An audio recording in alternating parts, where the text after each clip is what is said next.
Joining us now on Gloucester Park TV is leading Victorian trainer Dean Braun. And Dean, you've brought two horses over for the Summer Carnival. You've got Cruz Bromac engaged in the 4-year-old features and Nike Franco in the mares.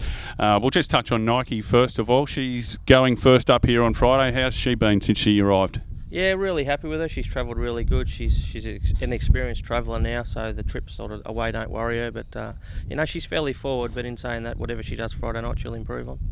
She hasn't had a run for a while. Was that by design, or has she had any injury concerns or anything like that?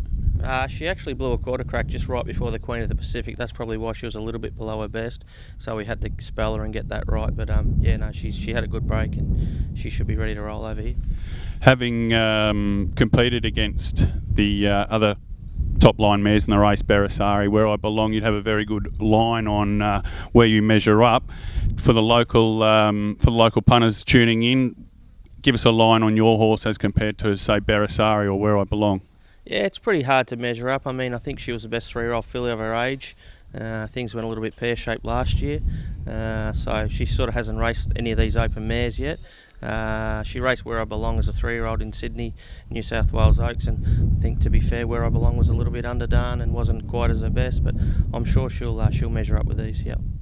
And just having a look at tactics for Friday night from the draw, is it just a case of going back and sucking it up, or have you got an ace up your sleeve at all?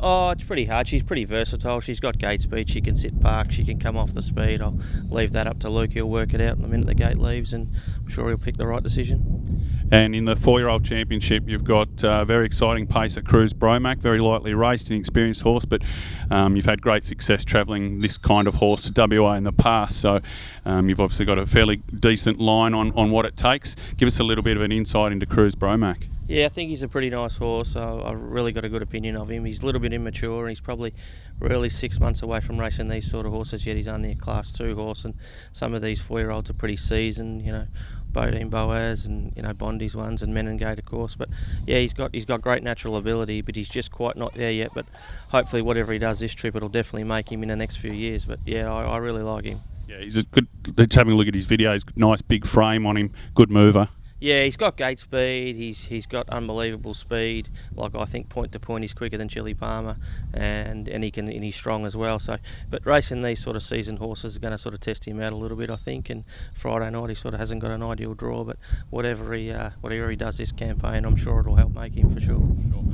Just using the crystal ball a little bit based on your answer there. So looking further afield to the series, I mean, if you were to draw well later on in the series, you certainly wouldn't be afraid to use him up in this grade, given that he's an inexperienced horse? No, definitely not. Like, if he happened to draw the lead, I wouldn't be handing up to anybody. He sort of showed, in Sydney he went 51.5, his third start in the race, and he was as strong on the line as he was at the quarter pole. And no, I think he's a really nice horse, but he's just very immature. But yeah, if we draw the lead, we'll be keeping our advantage. Beautiful. Thanks for joining us, Dean, and good luck for the rest of your stay, mate, with the mare and very good 4-year-old in Cruz Bromac.